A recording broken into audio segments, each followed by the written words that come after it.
hey, and when I say that, it's no disrespect to the big groups. I mean, they look at a lot more data than an average dealership does, but they're very detached from the people in the company.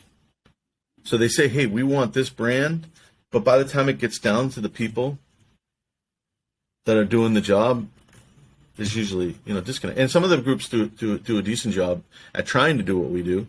But this is all we do. Yeah. We don't worry. Like, think about a big group. That's one small piece of what they have to manage throughout their whole entire organization is how lead handling is being handled. That's all we do. That's it. Yeah. We don't focus on anything else. So that's a huge advantage for us. The technology makes us, a little bit better.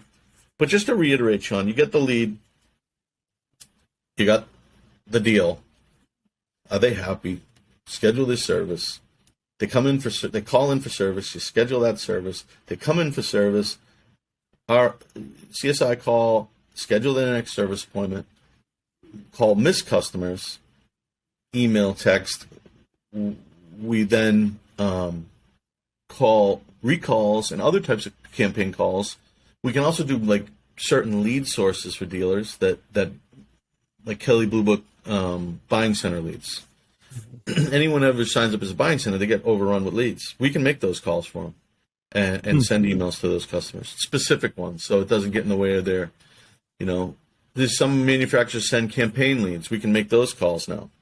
And that's all funneled into a different team than our sales BDC now. That's trained differently. With the inventory challenges of the last couple of years that are ongoing, have you had any dealers that have, because a lot of dealers not only jumped into digital retailing during the pandemic, I think that market's cooling off a bit now, but a lot of dealers also started trying to figure out how do we get better at acquiring more used vehicles, specifically a lot of the, buy the private seller vehicle, sell us your car, sell us your car, sell us your car. And we've got a mutual friend that is in the trade-in side of the business that they expanded their tool for a dealer to be able to use it just like that on their site, sell us your car, sell us your car. And there are a handful of tools like that.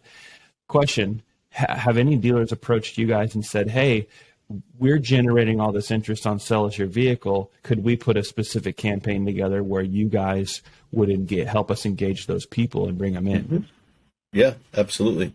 Yeah. Yeah. The thing about data is you can take two sets of data and you can combine them and then make sure that you're not hitting certain, the one thing you don't want to do is call all your customers every month, and some of those tools can cause that to happen, or every couple of months you're making the same call to the same person.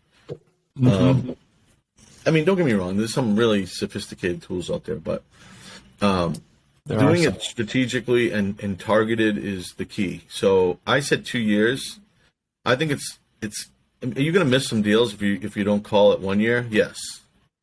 But how many people buy a car and trade it in a year, right?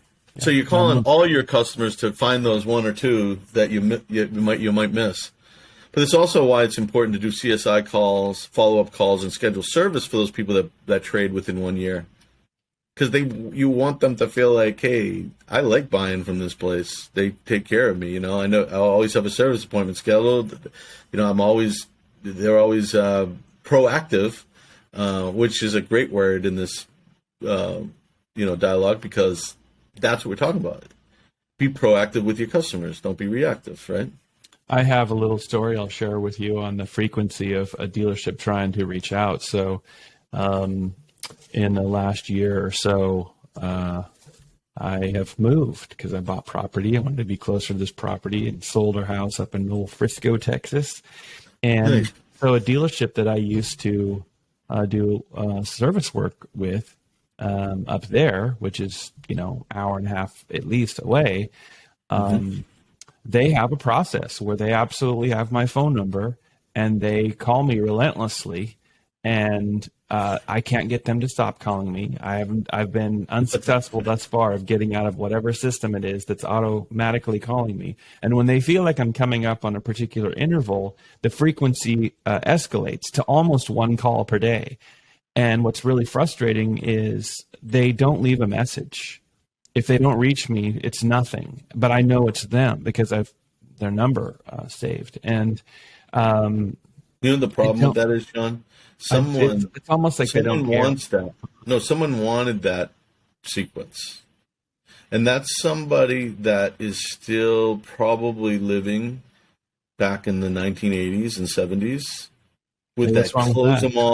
close them all mentality. Let me tell you, opening is the new closing, Sean. Hmm.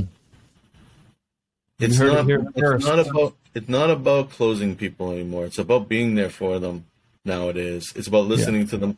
It takes many little commitments to gain a customer. It's not just one time, and you don't want to overdo it and wear that customer.